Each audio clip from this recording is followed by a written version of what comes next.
السلام علیکم ورحمۃ اللہ وبرکاتہ۔ الحمدللہ رب العالمین والصلاة والسلام علی سید المرسلین، اما بعد فاعوذ باللہ من الشیطان الرجیم، بسم اللہ الرحمن الرحیم۔ برادران عزیز و معزز خواتین، آج کی اس نشست میں سورۃ یونس کی آیت نمبر 48 سے آیت نمبر 54 تک تمام آیات کا ترجمہ تفسیر پیش کرنے کی سعادت حاصل کی جائے گی۔ وَيَقُولُونَ مَتَى هَذَا الْوَعْدُ إِن كُنتُمْ صَادِقِينَ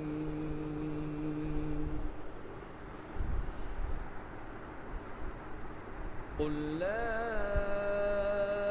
أَمْلِكُ لِنَفْسِي ضَرًّا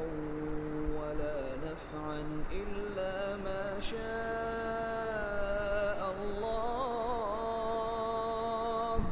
لِكُلِّ أُمَّةٍ أَجَلٌ إِذَا جَاءَ أَجَلُهُمْ فَلَا يَسْتَأْخِرُونَ سَاعَةً وَلَا يَسْتَقْدِمُونَ قُلْ أَرَأَيْتُمْ إِنْ أَتَاكُمْ عَذَابُهُ بَيَاتًا أَوْ نَهَارًا مَاذَا يَسْتَعْجِلُ مِنْهُ الْمُجْرِمُونَ قُلْ أَثُمَّ إِذَا مَا وَقَعَ آمَنْتُمْ بِهِ الْآنَ وَقَدْ كُنْتُمْ بِهِ تَسْتَعْجِلُونَ ثُمَّ قِيلَ لِلَّذِينَ ظَلَمُوا ذُوقُوا عَذَابَ الْخُلْدِ هَلْ تُجْزَوْنَ إِلَّا بِمَا كُنْتُمْ تَكْسِبُونَ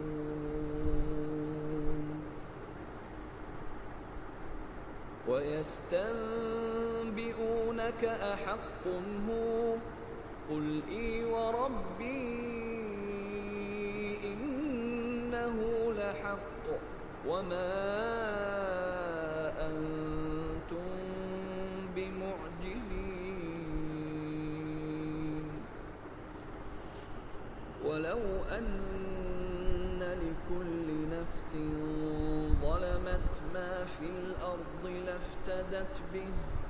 وَأَسَرُّوا النَّدَامَةَ لَمَّا رَأَوُا الْعَذَابَ وَقُضِيَ بَيْنَهُم بِالْقِسْطِ وَهُمْ لَا يُظْلَمُونَ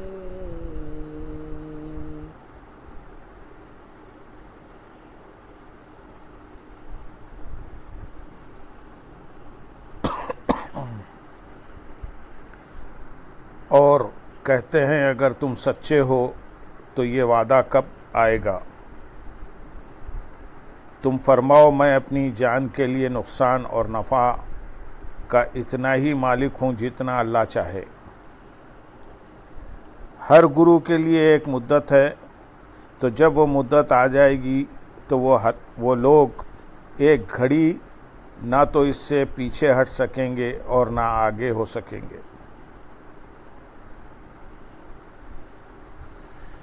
اور کہتے ہیں جب نبی اکرم صلی اللہ علیہ وسلم نے کفار کو عذاب نازل ہونے سے ڈرایا اور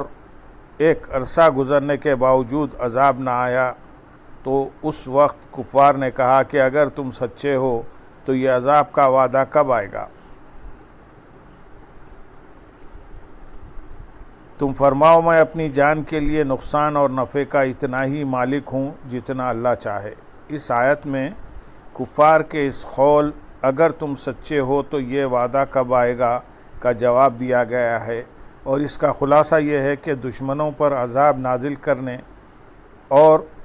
دوستوں کے لیے مدت ظاہر کرنے کی قدرت اور اختیار صرف اللہ تعالیٰ کو ہے، اور اللہ تعالیٰ نے اس وعدہ اور وعید کو پورا کرنے کا ایک وقت معین کر دیا ہے، اور اس وقت کا تعین اللہ تعالیٰ کی مشیت پر موقوف ہے، اور جب وہ وقت آ جائے گا تو وہ وعدہ بہر صورت پورا ہوگا۔ اس آیت میں یہ جو فرمایا گیا کہ اے حبیب صلی اللہ علیہ وسلم آپ فرما دیں کہ میں اپنی جان کے لیے نقصان اور نفع کا اتنا ہی مالک ہوں جتنا اللہ چاہے، اس سے مراد یہ ہے کہ اللہ تعالیٰ کے قادر کیے بغیر میں اپنی جان پر بھی کسی نفع و نقصان کا اختیار نہیں رکھتا، البتہ اللہ تعالیٰ جس چیز کا چاہے مجھے مالک و قادر بنا دیتا ہے۔ بکثرت آیات اور احادیث سے ثابت ہے کہ اللہ تعالیٰ نے نفع و نقصان آپ صلی اللہ علیہ وسلم کی قدرت و اختیار میں دیا ہے، جیسے ایک مقام پر اللہ تعالیٰ ارشاد فرماتے ہیں، اللہ اور اس کے رسول نے انہیں اپنے فضل سے غنی کر دیا۔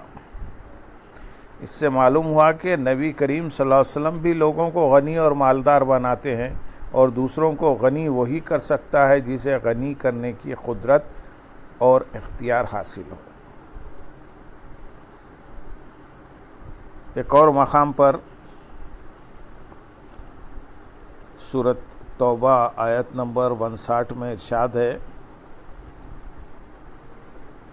جو اللہ اور کیا اچھا ہوتا اگر وہ اس پر راضی ہو جاتے، جو اللہ اور اس کے رسول نے انہیں عطا فرمایا، اور کہتے کہ ہمیں اللہ کافی ہے، ان قریب اللہ اور اس کا رسول ہمیں اپنے فضل سے اور زیادہ عطا فرمائیں گے، بے شک ہم اللہ ہی کی طرف رغبت رکھنے والے ہیں۔ اس سے معلوم ہوا کہ رسول کریم صلی اللہ علیہ وسلم نے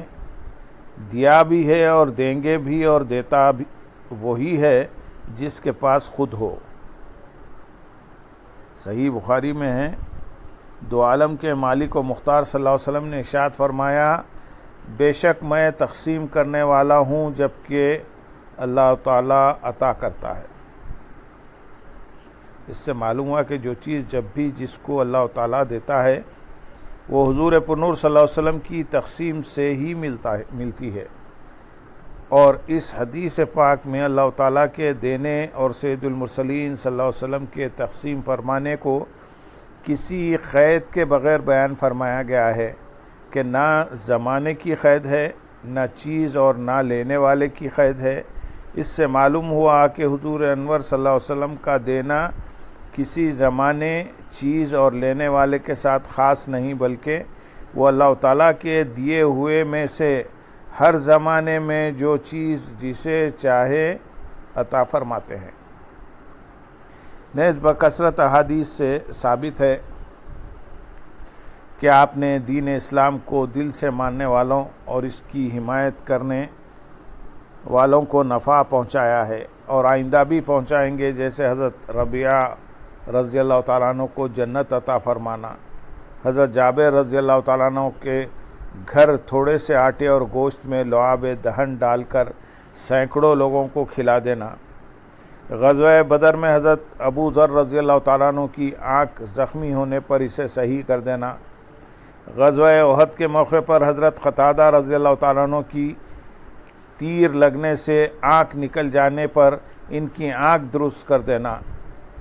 حضرت علی المرتضیٰ کرم اللہ تعالی وجہ الکریم کے لیے سورج کو واپس لوٹا کر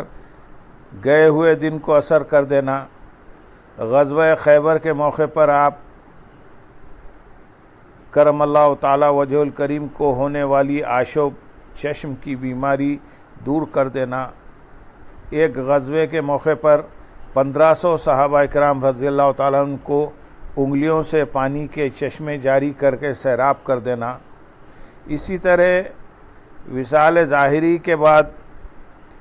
حضرت بلال بن حارث مزنی رضی اللہ تعالیٰ عنہ کے سرکار دو عالم صلی اللہ علیہ وسلم کے مزار اقدس پر حاضر ہو کر بارش کی دعا کرنے کی عرض پر بارش ہونے کی خوشخبری دینا، مزار اقدس پر حاضر ہو کر مغفرت طلب کرنے والے اعرابی کو مغفرت ہو جانے کی بشارت دینا، قیامت کے انتہائی سخت لمحات میں امتوں کا حساب شروع کروا کر اولین و آخرین تمام انسانوں جنوں اور حیوانوں کی مدد کرنا، گناہگار امتیوں کی شفاعت کرنا، حوض کوثر پر پیاسے امتیوں کو سیراب کرنا، میزان عمل پر گناہگار امتیوں کے اعمال کے وزن کو بڑھانا، اور پل صراط پر کھڑے ہو کر اپنے امتیوں کی سلامتی کی دعائیں مانگنا، یہ سب تاجدار رسالت صلی اللہ علیہ وسلم کے نفع پہنچانے کی واضح مثالیں ہیں، اور جس طرح آپ نے دین اسلام کے حامیوں کو نفع پہنچایا ہے، اسی طرح اسلام کے دشمنوں کو نقصان بھی پہنچایا ہے۔ آیت نمبر 50، 51 اور 52 میں ارشاد ہے، تم فرماؤ بھلا بتاؤ تو کہ اگر اس کا عذاب تم پر رات کو آئے یا دن کو، تو اس میں وہ کون سی چیز ہے جس کی مجرم جلدی مچا رہے ہیں؟ تو کیا جب وہ عذاب واقع ہو جائے گا اس وقت اللہ پر ایمان لاؤ گے؟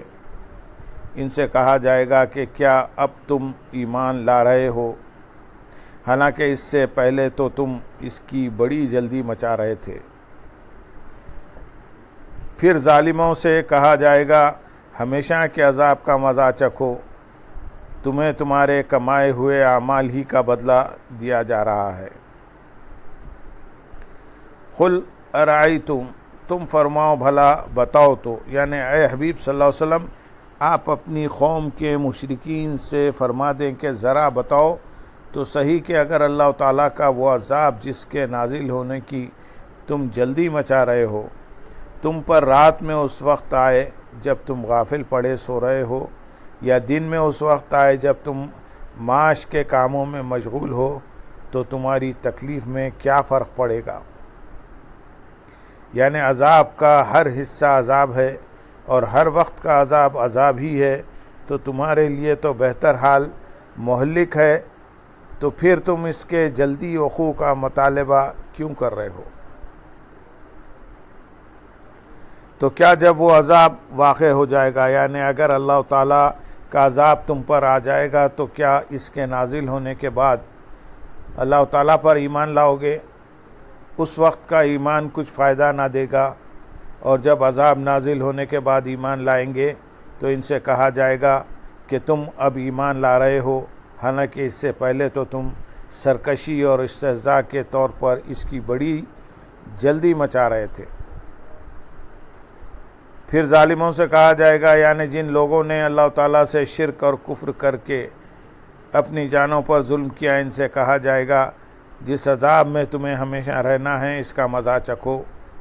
تم دنیا میں جو کفر اور انبیاء اکرام علیہ السلام کی تکذیب کرتے تھے یہ اسی کا بدلہ دیا جا رہا ہے۔ آیت نمبر 53 میں ارشاد ہے، اور تم سے پوچھتے ہیں کیا وہ حق ہے؟ تم فرماؤ ہاں میرے رب کی قسم، بے شک وہ ضرور حق ہے اور تم اللہ کو عاجز نہیں کر سکو گے۔ یعنی اے حبیب صلی اللہ علیہ وسلم وہ آپ سے پوچھتے ہیں کہ کیا قیامت اور وہ عذاب جس کے نازل ہونے کی آپ نے ہمیں خبر دی ہے واقعی حق ہے؟ آپ ان سے فرما دیں ہاں میرے رب تعالیٰ کی قسم، بے شک میں نے جس کی خبر دی ہے وہ ضرور حق ہے اور اس میں کوئی شک نہیں، اور تم اللہ تعالیٰ کے عذاب سے بھاگ کر اسے عاجز نہیں کر سکتے، بلکہ وہ عذاب تمہیں ضرور پہنچے گا۔ آیت نمبر 54 میں ارشاد ہے، اور زمین میں جو کچھ ہے اگر ہر ظالم جان اس سب کی مالک ہو جائے تو وہ یقیناً اپنی جان چھڑانے کے معاوضے میں دے دے، اور وہ جب عذاب دیکھیں گے تو دل میں چپکے پشیماں ہوں گے، اور ان کے درمیان انصاف کے ساتھ فیصلہ کر دیا جائے گا اور ان پر ظلم نہیں کیا جائے گا۔